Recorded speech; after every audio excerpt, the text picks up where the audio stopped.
One big idea mentioned in the Project 2025 policy manual is revamping the income tax code. These proposed tax reform proposals are about giving more power and control back to the average American, simplifying the tax code by lowering rates and cutting back on complicated deductions, aims to make it easier for people to keep more of their money and for businesses to thrive. The goal is to encourage economic growth while limiting government interference. These changes affect people differently. The least significant one will be the estate tax. The current law levies a tax of between 18% and 40% on estates totaling approximately $13 million for individuals and $26 million for married couples. This affects only about 0.2% of estates in the country. Eliminating this would remove $20 to $30 billion from the Treasury. Let's call it $25 billion. They'd have to make it up somewhere else. The bottom 50% of tax filers in the U.S. are those making less than $44,000. Together, they pay about $60 billion a year in income tax. That means 0.2% of rich estates contribute as much in tax as about 40% of all the income taxes paid by the bottom half of the country.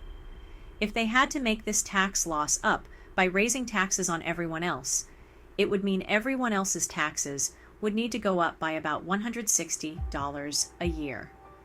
Someone making $80,000 might not feel $160 a year in increased withholding. But a person barely getting by making $35,000 a year would certainly feel it. How would all this change under a new system? The most likely proposal is restructuring all these rates into just two brackets, 15% for low and middle income and 30% for higher income. This would eliminate usual deductions and simplify the tax code. Now, think about a low-income person who is making $25,000 a year. They paid $1,100 in income taxes.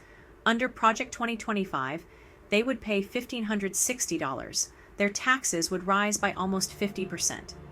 They would need an extra $460 a year, which could be a real struggle.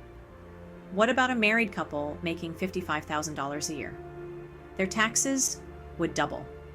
They currently pay $3,000 in taxes. Under Project 2025, they would pay $6,000. A married couple making $610,000 pays $225,000 in income tax.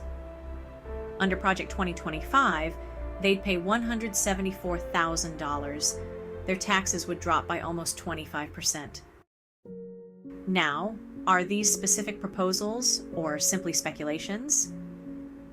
Project 2025 has both specific proposals and inferred ideas. For example, it calls for a nationwide abortion ban. Some ideas are inferred, like changes to labor laws affecting non-binary individuals. They advocate for removing gender references from regulations. We'll keep this in mind as we cover more ideas from Project 2025. Keep in mind, the president can't single-handedly change the tax system. Congress writes and passes tax laws. The president works closely with Congress to propose changes, but it's up to the House and Senate to draft and vote on tax bills. The president then signs the bill into law. A newly re-elected President Trump would most likely need a Republican-controlled Congress to make these changes a reality, because Democrats are less likely to support the tax reforms inferred in Project 2025. For more Christian news, subscribe to our newsletter.